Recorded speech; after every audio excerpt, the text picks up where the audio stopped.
দে কৃষ্ণ কৃষ্ণ কৃষ্ণ।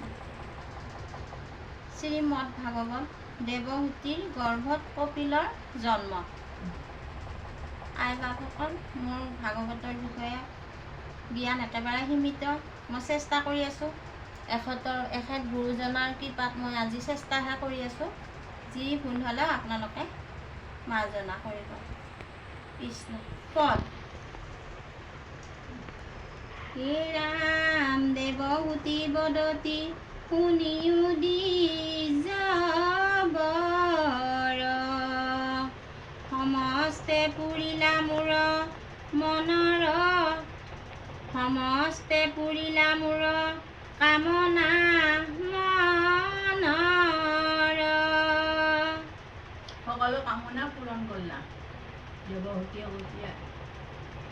হে ৰাম তথাপি অভয় মোক দিবাক জোৱাই, যাতো মোৰ তুমি বিনে আন গতি নাই। আমি কৈছে তুমি বিনে আৰু গতি নাই। হে ৰাম তদু জীও হবে অনুৰূপে পতি চাৱে, সংসাৰ তাপক স্মৰি মোৰ হৃদিতাৱে। হে ৰাম এই জানি কত দিন থাকিও এঠাত, কিবা ব্ৰহ্ম জ্ঞানী ভাল পুত হুৱে জাত। মোৰ মনৰ আশা কৃষ্ণ কৃষ্ণ। হে স্বামী, মোৰ মনৰ আশা পূৰণ কৰা। মোক এটা পুত্ৰ লাগে। পদমণি দেৱহূতিয়ে কৈছে। হে ৰাম পাছে কৰিও যেন মনে আছে ইচ্ছা, হৰি হৰি যত বৈল ইটো হবে মিছা। হে ৰাম তুমি হেন স্বামী কলভিয়ায়ে দিন, ইন্দ্ৰিয়ৰ প্ৰীতি সাধি আয়ু কৈ লুক্ষীণ। স্বামীৰ লগত থাকি আমাৰ এতিয়া আয়ুস দিয়ালে গোটেইখিনি, আৰু এই কামনাটো মই পূৰণ কৰিব লাগে। পুত্ৰ এটা লাগে আৰু। হে ৰাম তোমাৰ মহিমাময়ী নজানি অভাগী, কৰিলো প্ৰসংগ মিছা বিষয়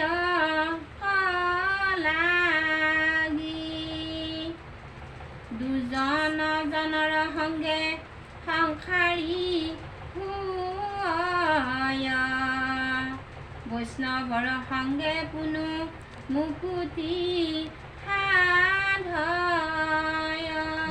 দুজনৰ সংকৃষ্ণ, দুজনৰ সংগ লগ লাগি দুজন হয়, আৰু সাধু সংগ লগ লাগি সাধু হয়।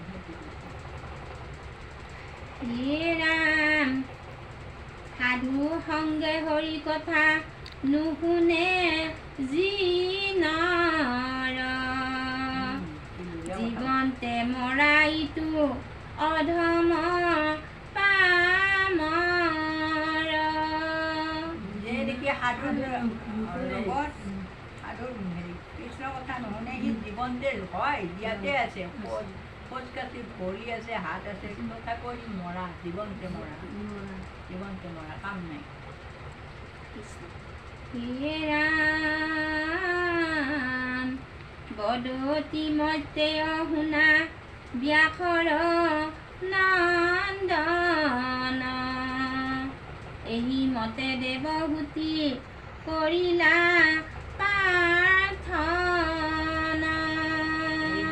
স্বামী পদমণি দেৱহূতিয়ে কি কৰি আছে?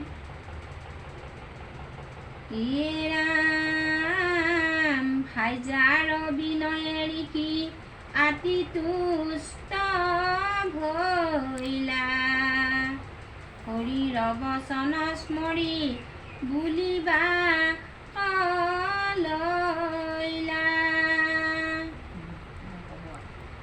হে ৰাম শুনা পানেশ্বৰী হেন খেদনো জুৱাই অল্পকালে তজু গৰ্ভে হৰি লৈ